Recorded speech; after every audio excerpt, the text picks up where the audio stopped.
Welcome to Other Nerdy Stuff, the catch-all video series of mine for things that just don't fit into the other topics I cover.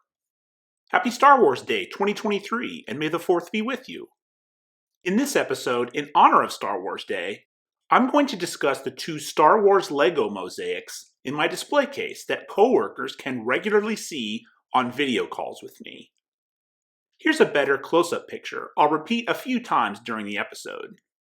It just so happens that this May the 4th is a special one, because Carrie Fisher will be getting a star on the Hollywood Walk of Fame this year. And when I found out about that on Mark Hamill's Instagram feed, he also happened to post the same picture of her that I used for my custom Leia mosaic. And by the way, Mark and I go way back, because almost 4 years ago, he liked a tweet of mine about a blog post that contained a picture of 12-year-old me with a Luke in Empire Strikes Back inspired haircut, and I can't imagine social media ever getting better than that. Here's that haircut, which is now impossible for me to attain. That custom Lego mosaic was a labor of love, and I'll explain how I did it in a moment. But my adult Lego journey started, like a lot of people, during lockdown. I grew tired of jigsaw puzzles, and after a childhood filled with Lego sets, my wife got me a Steamboat Willie set that was a lot of fun to put together. I moved on to a few others before trying out the Sith Mosaic set, which lets you choose between Vader, Maul, and Kylo Ren. Link to the set in the description below. As a 90s Star Wars novel fan who will argue that Jason, Jaina, and Anakin are the rightful solo children when the mood strikes me, Kylo Ren was ruled out pretty quickly. I missed the Clone Wars when it first aired, so I also spent a lot of lockdown catching up on different story arcs in that Dave Filoni-run animated series. Among them, Maul's return. So my choice of mosaic was made. In general, the mosaics are a different experience than building characters or vehicles. I'd say the mosaics are a little more painstaking since you're essentially filling in the picture a pixel at a time. The Sith set had really good instructions and didn't take super long. All of the mosaics look a little better at a distance, so that your eye has a chance to fill in some of the blanks. I really like his expression, and the hood is a good look for him, so you focus on his eyes. As lockdown was ending, I received a Lego Mosaic maker from my parents as a gift, link in the description below, and I fully intended to make something out of a family picture with it. But when you open it up, you are very limited on color use, and I didn't like the idea of having yellow in there, preferring more of a grayscale look. That made family candids difficult to adapt. Then I realized that I raised a person whose favorite Star Wars character is Leia Organa, and to have a grayscale light side character to complement the colored dark side character I already had sounded like a good balance.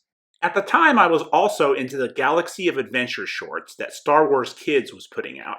And yeah, I realized the ridiculousness of a 50-plus-year-old man being into cartoon shorts made for kids. That series uses original movie dialogue and background noise, but the visuals are brand new animation. A link to the full series is in the description below, but here's a snippet from the Leia vs. Vader episode.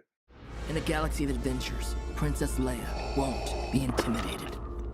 Darth Vader, only you could be so bold. Several transmissions were beamed to the ship by rebel spies. I want to know what happened to the plans they sent you.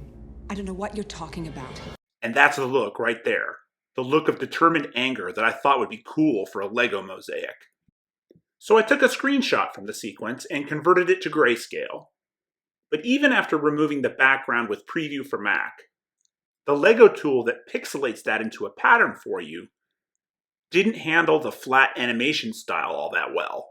I didn't save a copy of that pixelation, but you can even see from this version of the photo that her chin starts to blend with the shadow on her neck. In part, I think converting an animation still didn't work because if you look really closely, the pieces from the Sith set are round, while the ones from the Mosaic Maker are square. So there isn't as much variation to fool our eye quite as much. I moved on to find what appears to be a black and white either costume or hair pre-production test photo that I cropped down to a square. Then I removed the background and put it through the Lego Pixel tool but it still didn't look quite right. There was still too much shadow being interpreted as too dark below her chin, to the point where it looked like she needed a shave.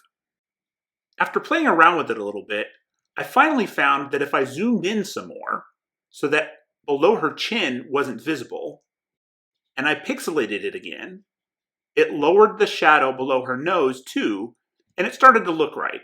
So that you don't have to go through all those cycles yourself, I've got a link to a PNG file of the result in the description below.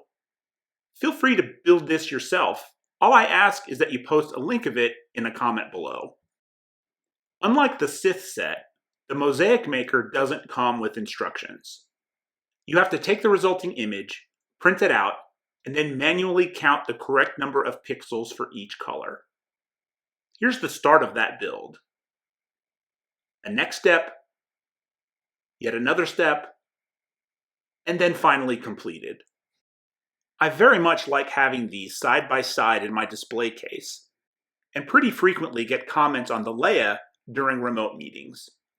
She pops nicely in the black and white, and Lego people know it's a custom job. What about you? Have you done some custom mosaic work? Tell me about it in the comments below. Follow me on Instagram for episode previews and other nerdy stuff. Link in the description below. You can help boost the visibility of this channel with a like and subscribe. Thanks so much for watching this episode of Other Nerdy Stuff, and happy Star Wars Day!